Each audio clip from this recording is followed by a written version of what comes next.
Winning Plays podcast is back in the Celtics season. It's here, Chris Forsberg of NBC. It's back as well. It's back. Did it ever go away? You're back. I'm back. Like, it's kind of weird. I don't know. Like, most of the time, I feel like the preseason kind of drags on, but this seemed to move at a fairly brisk pace to the point where it's like, wow, I'm kind of surprised that we're going to be having a real game in 4 nights. Do you remember when we used to do 8 preseason games and how much that sucked? Oh my God. I can't go back. I think I blacked out during that period. Yeah, I keep trying to tell people like it was a different world back then, and one that we should never ever go visit again. No. So even though the Mohegan Sun trips were nice. But then we had, no disrespect, we had to go to like Manchester and that's true. Sometimes we get to go to Hartford. Yeah, I mean, I kind of missed some of those spots. It was nice to see those. Back in I don't think you were on the beat yet. I wasn't. I actually tried to go as a fan. They came to Worcester, my native land. The Centrum? And then the ice from the Worcester Ice Cats melted up underneath and they had to cancel the game. They tried to do like autographs in the atrium and they've never been back since. I think they swore that they would never go back to Worcester after that, and it breaks my heart. So at some point, Worcester, I will bring the Celtics home for you. But for now, I'm just trying to get Brad to take training camp somewhere other than the Auerbach Center. So baby steps at a time.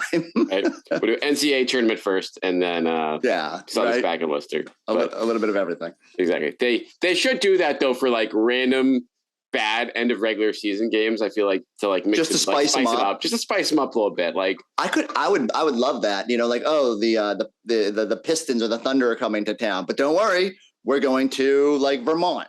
Right. Let's go have a game up there or something. Make it a competition. Playing the Expo at let the Red Claws play the first half of a doubleheader and. Yeah. Okay. Well, we can save these ideas for further down. Right. No, this is we got a season. We got a season. Yeah, season where we're at, but we're workshopped yet. But actually, you know what? I don't mean to, as always. I don't mean to hijack your podcast, but I haven't had like a late week episode of my own, so I need to ask you about something. Something before the season starts is the Grant Williams extension. Yes. And so you had a very educated piece when talking to Grant on MassLive.com, and where you laid out why you don't think will happen. I said at the start of the week, it's weird, like, because I think Brad loves extensions, and I think they will. And the only thing that will make this thing move is a deadline. And so Monday is going to be sort of the day where everybody gets back together and says, okay, like, where are we going with this? And like, do I think something's going to happen? I don't know. I think it's a coin flip. I think it's more, but I probably lean, if I had to pick, like you said, that it doesn't happen. But I don't think I can just unequivocally slam the door on it. My whole thing is, like, okay, I get it from both sides. Where is Grant going to get more money from next season? Yeah. Well, that's why I think like Grant, I was with you of being like, well, this is like a coin flip situation of getting done. But then I talked to Grant about it, and he was, and I brought up some of the other names that have come up, and he was, to my surprise, being like, nope, that's not my category then. And I'm like, oh, okay. Like, and I get it from his verse, like you, and that's no like fault on Grant in terms of like, no, you should always value yourself. Bet on yourself. And, he's in a situation where he's going to get lots of opportunity this year. So if he kills it, then things may change for him. But at the same time, the realities of the market and are what they are for a guy like him. And I think that for something to get done this weekend, he's the one that's going to have to like readjust and realize, hey, I could give myself some protection in here and probably still get a deal it's not going to be much worse than I was going to get in a year from now. I think they both have some like wiggle room, right? Like I trust that the Celtics, as you wrote, are probably holding firm around that mid-level money. They just gave Robb like slightly north of that, and I think they're willing to get up to there.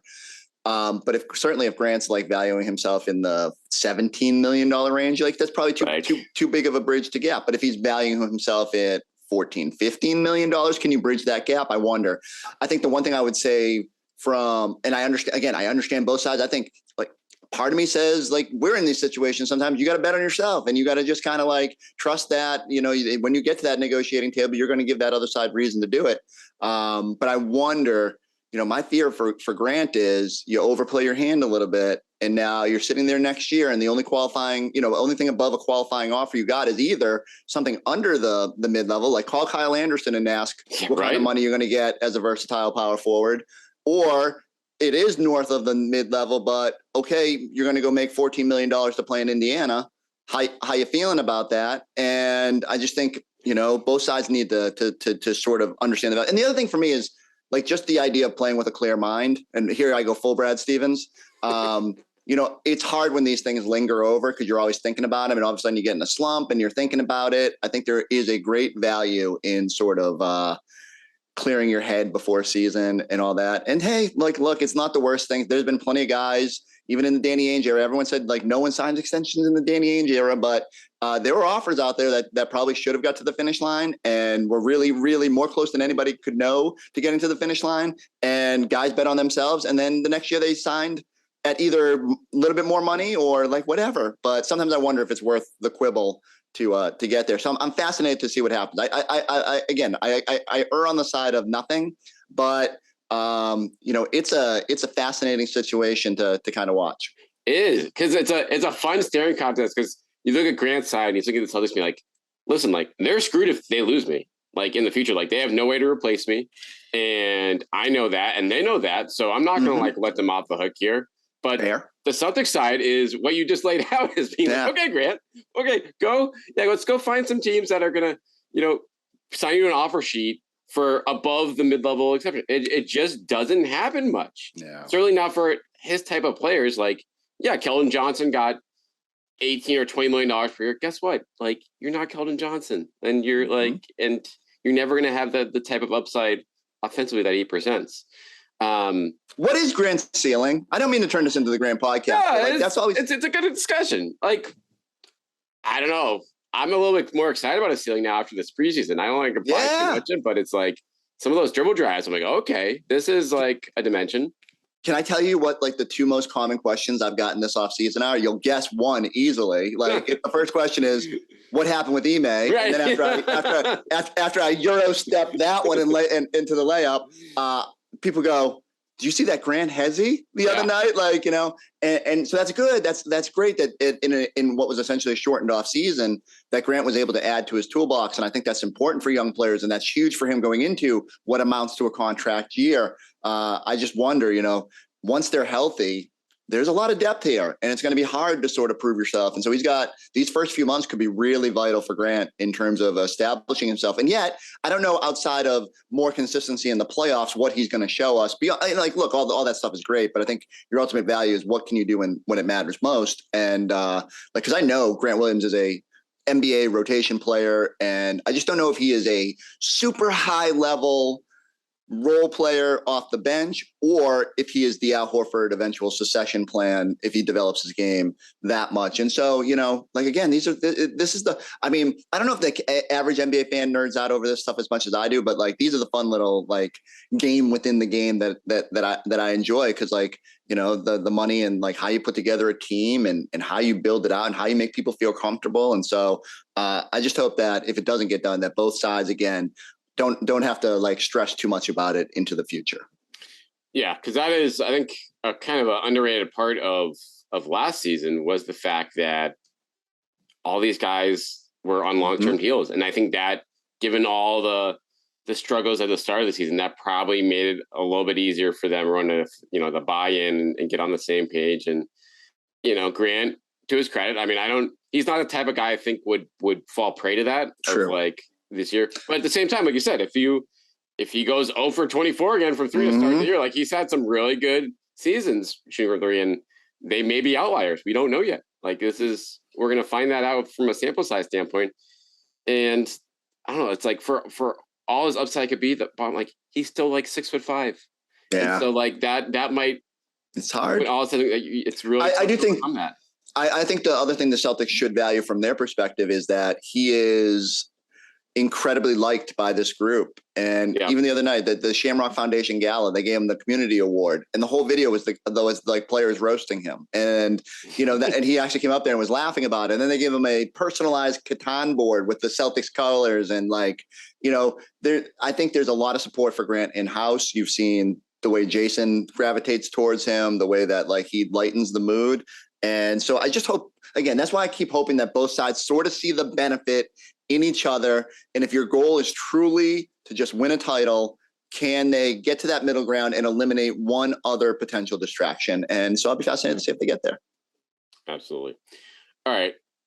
I'm going to throw some, this is going to be a season preview type theme for the rest of the way here. And I think Grant, you hit one of them. That was going to be a question there, the extension stuff and just his role. I should have known you'd have it in there. No, it's out of my mind. It's organic though. This is way. Yeah. This is like how we get it out of the way here. So I'm going to throw you some players, some numbers, some possibilities just to digest here. I want to stick bigs here. I'm going to go Al Horford, and I want to make this an over-under. Okay. Al Horford. Under. My thought here is like, how high can I make the game total here go interesting? Well, I'll put it to you this way. What's the more interesting number for you? Would it be games played or minutes played? I would say minutes, because what was it, 2,400 last year, including playoffs? So, and that felt exorbitant, right? Like, and I also thought it was weird, and I'm sorry, I'm like again hijacking, but I thought it was weird that on media day he like shot down the idea of not playing back to backs, like of not sitting out. I'm sorry, not sitting out back to backs. Like, why wouldn't the Celtics have to rest him? You know, he's 36. He's going to turn 37 in June. Prideful guy. It's like, hey, I 100%. I get it. And honestly, like too, you think about it, it's contract year for Al. Like if he wants 2 more years of just being, he's not going to make $26 million, but he's going to make something, you know? And I totally get the prideful part of it. And you should want to be out there every night. And look, if all he's saying is, you know, start of the year, we don't got Robb, I need to be out there. And you want to throttle down. If you get the midseason, you're like, all right, Robb's back. You know, these younger bigs have had a chance to grow. Now I'm going to sit out the second night of back-to-backs. That's great. But there's 4 back-to-backs, I think, in the first 3 weeks or 4 weeks or whatever. Yeah, I really don't want to see them putting them out there. I would hope whatever you want to throw out there, games played, minutes, I hope it's under. I got to think he's got to be under 2,000 minutes this year. And maybe that does create more opportunity for Grant to bring in full circle from the first part of this conversation. But yeah, 24 just, and I don't even think he dipped that much in the finals, but I think they all were like on empty at the end of that thing. Sure. And with someone like Al, you need him on at least, you know, a quarter tank in the finals. To his credit, he was one of the only guys that showed up in Game 6. Yeah. And like he had obviously his moments in that series, but like you said, he was the fact that there are guys that were more empty than him in that postseason was alarming. Kind of crazy. Kind of crazy. But I guess it's tribute to him for now. Now he's not coming off of a 30-game season with you know, a half a year off in Oklahoma City. Now he's coming off of an absolute grind. And so I'm with you. Like, you can say all you want about the back-to-backs. And the good news for the Celtics too, opening the season, the back-to-backs are like Orlando, New York, Detroit. Yeah, that's true. You can get away with all those. So so over under for minutes, 26. Can they get under 26 per game for him? Can they get away with that and still win enough games is my question. And so I think everybody's going to be not like artificially inflated, but like they're going to have to play bigger minutes at the start of the year. And you just use the fact that, okay, they're coming off 3 months off. They want to show good. They know how important it is for them to start. So I do think that number is probably over until maybe Christmas. And then hopefully, you know, where you stand in the landscape. Hopefully you're starting to think about trade deadline moves that might add some depth at that position or, you know, somewhere on your roster. And then you kind of throttle down. I think by the end of the year, I would be surprised if that number hits the over. I think they just think it's got to be. It's so weird to say because 26 doesn't sound like a lot, but for Al, it's probably got to be 25. So 10 at the start of each half, and then the last 5. Like if you need it, or just like even 6 at the start of each half, and then just break it up that like really. I feel like I got to go back and look at the preseason games. I felt like he played some longer stints, and maybe that's just like the whole, once he's warmed up, keep him out or whatever. But like even if, just like you said, if he goes 6 and 5, 22 minutes, and there's got to be a way to keep that number reasonable without like overtaxing him. All right, we'll go from there. I think a pretty big unanswered question is Thursday, like who's the actual backup center here? Like what is going? We have a lot of options going on. I know it can change, but you look at who's it going to be? Who's going to be in the starting lineup? Mm-hmm. Like, is that going to change night to night? Like, I feel like they're going to have a lot of depth there. They're going to keep Vonleh, understandably so. He's done enough this preseason to earn that spot. You need him anyway because just with the numbers. Kevin Gelly obviously may work himself, at least have a chance to like have minutes on nights that I was off. But like when all is said and done here, who's actually going to be, rise to the surface and be playing in the 9 or 10 man rotation off the bench? So I think we've said it all year. Like they really like Kornet. I hope he's healthy enough to not like sort of falter his performance at the start of the year, because there'll be a lot of overreaction. They're like, "Oh, see, I told you, Luke Kornet can't play." But if he's hobbling around, like I don't know how much you can gauge from that. I guess when you were reading the question, as if it's going to just be the theme of the day, like my mind went to Grant, and like we even heard like someone asked Jason earlier this off season, and they said something like, "Are you okay with playing the 4? What about the 5?" And he said, "No, yeah, that's fine. I'm there like the second tallest dude on the court on this team, so I'm gonna be the biggest guy for us in certain lineups. But like Grant can guard the 5s, and like as if okay, I'll be out there, I'll be the center of sorts, but." And I just think that's the way it's going to be. You're going to see small ball lineups with Grant. I think you'll see small ball lineups with Malcolm, and they're just going to have to figure it out. And can you stay small and not get punished on the glass or defensively? Can you get away with having, Marcus Smart? We know he's going to switch on to Embiid like 10 times on opening night and we're going to hear all the stretch 6 jokes, and it's going to be, but that might just be the way it is. Like you're just kind of cobbling it together along the way, because I don't think no matter how good or how much you need them, I don't think Kornet and Kabengele and all Vonleh and all that are going to play like excessive minutes. They're just sort of there to bridge the gaps that you can't, and that's why I think they felt comfortable all along that they can get by. And then Blake is essentially one of your backup 5s, right? Because especially at the start of the year, you're just going to throw him out there, and you're going to see if you can get away with it defensively. And as long as he's taking charges and moving the ball offensively, maybe that's enough to get you through. Yeah. I mean, Blake is the clear wild card on that front. And I agree, like the going small, like that's the strength of their team right now in terms of the personnel. So that'll be an easy choice to make against teams that, are happy to go small with you anyway, because, but the intriguing thing for me is like against Philly, for instance, on opening night, it's like, okay, are you putting Grant on Embiid and like praying for that? Or are you saying, okay, can Kornet give us 5 minutes? Can Von? If Ennis Freedom can give, right? As a guy who enjoyed the Ennis Freedom era, and like it's been interesting to watch in the postscript, but like he could go out there and at least hold up and joust. Like I'm not saying they were great minutes, but at least you had somebody who you felt like could go give a little hand-to-hand combat with him. And so I think Luke is big enough to handle it. Like I don't think it's going to be pretty at all times, and I think he's going to have moments where you're like, but who is out there? What backup big? What starting big in the league fares well in those situations? So I think you just have to live with it sometimes and hope that the talent at the other positions on the court sort of mask your deficiency of that one. Yeah, well, I mean, they turned down an option at a lot of other bigs, beyond Blake in terms of bigger guys, like even someone like Harrow. I heard they could, you could have had a stab at him, but they said, we like Luke Kornet.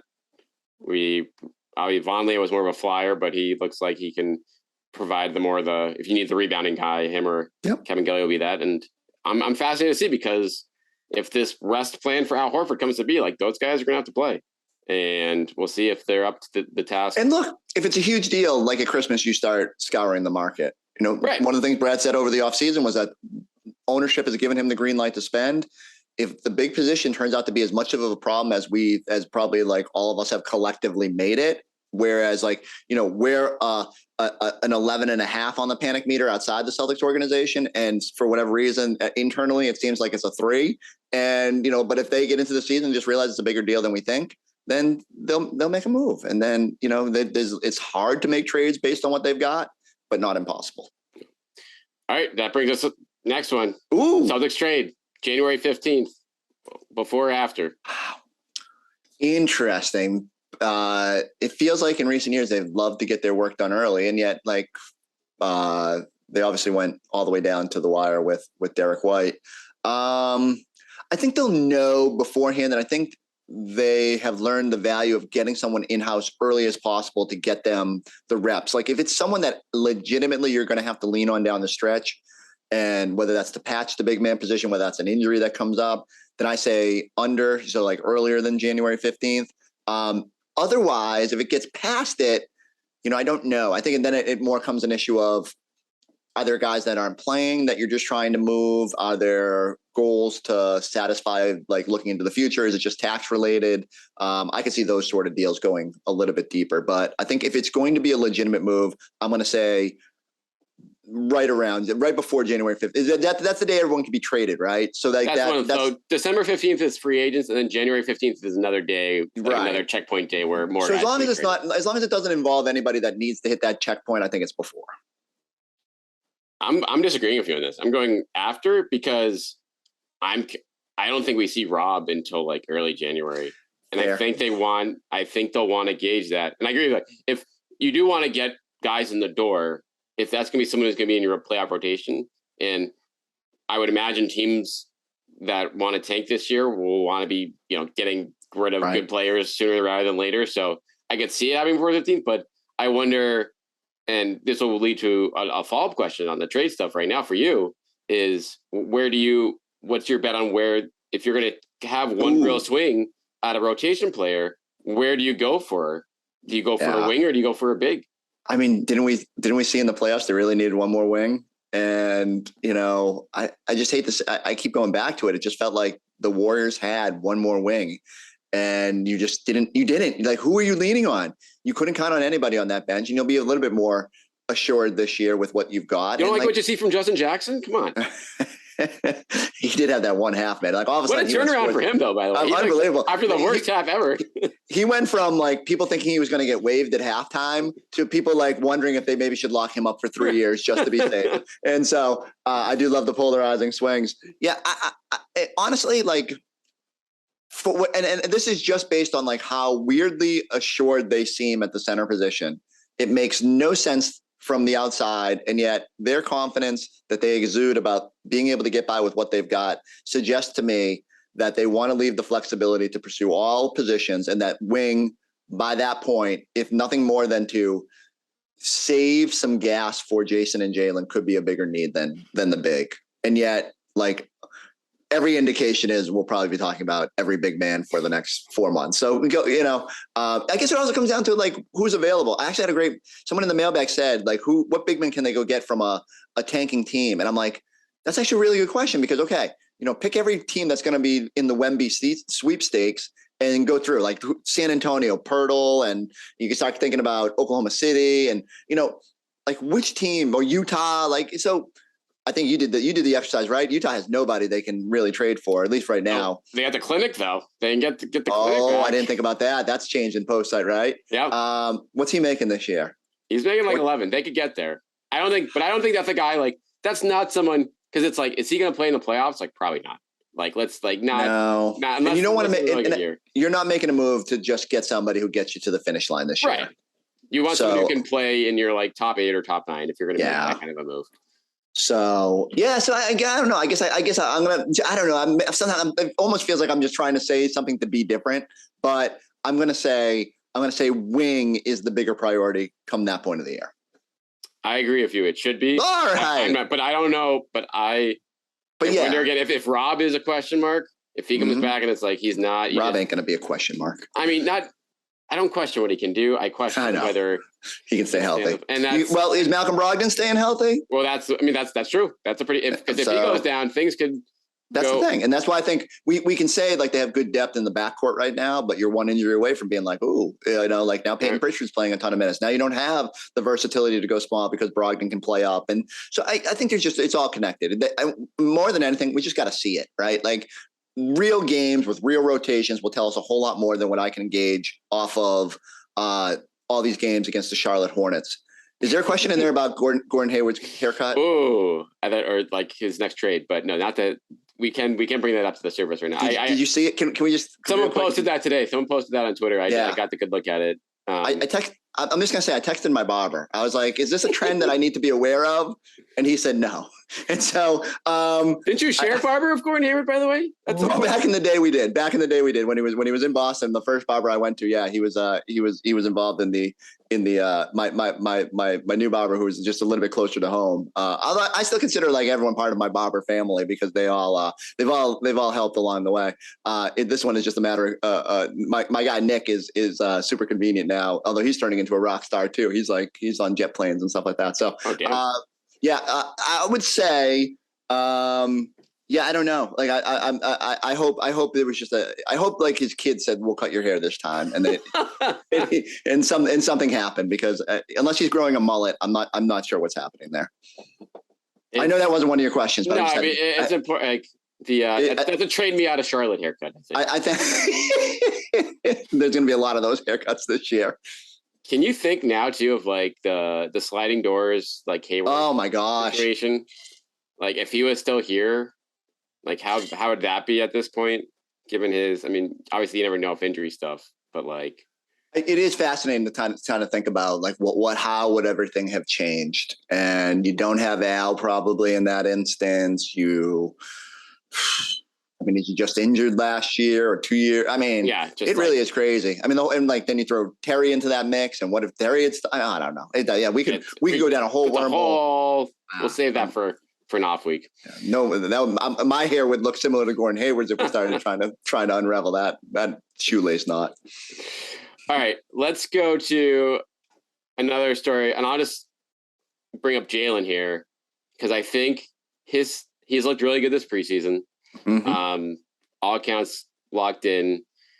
The what percentage odds would you give him of entering like the All NBA conversation and opening the door to the Supermax possibility? Like, is that realistic for him at this stage of his career, given the talent around the league right now?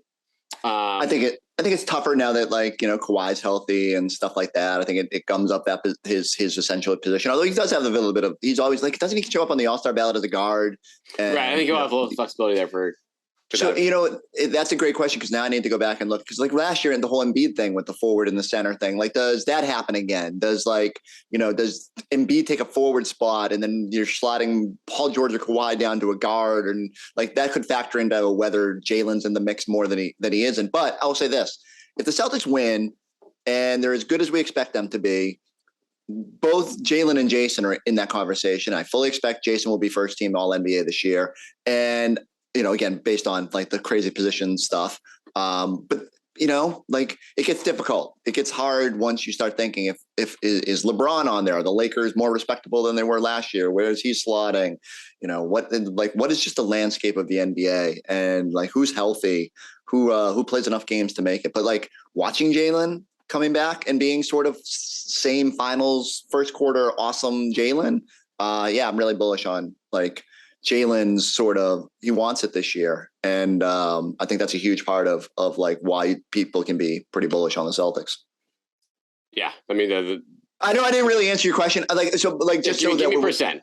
So when we rewind the tape and everyone holds us to these and says, God damn, you were wrong on everything.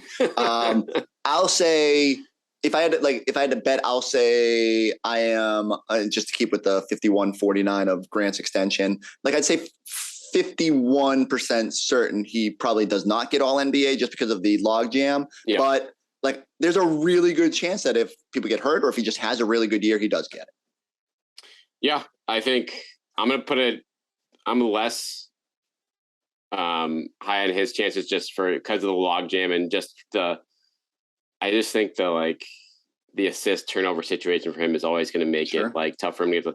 But at the same time, if they play smaller and, he's going to get out, he's going to have a lot more spacing and room this year with the shooting around him. If Hauser's shooting translates and Brogdon out there, it's like, oh crap, like Brown could really just tear it up if against the right opponents here. So I'll say 20%. I think that's all. I think that's fair. Like again, if you're judging it based on the landscape of the league, it gets a lot more difficult to factor into it. Like there's 15 spots, but he's really only eligible for, because point guards and centers. Like you're talking about now you're down to like 10 spots or whatever that you're kind of jockeying over, or 8 or whatever you want to call it, 6 really if you're just talking about forwards. And if Kawhi's good, although I wonder how many games Kawhi's going to play. Yeah. There's a whole bunch of wild cards in that, but yeah, it's definitely, put it this way, I don't think we would have been having this, is Jaylen going to make all NBA conversation last year and as good as he was, and now it's like a legitimate topic. 100%. And he's already talking himself into preseason games where the rest of the regulars are off. So you wonder how high his minutes will be this year. But the injury situation for him does have to be something to keep tabs on too, just based on his history there. All right, we got a few minutes left. Let's go rapid fire here. All right. We need to hit. I don't do rapid fire, but I'll try. Sam Hauser, 37% from 3, over under. Over. It's got to be over. He's going to have so many open looks. If he's under 37, he'll be in Maine, getting reps. Yeah, right. Yeah, because you got to be better.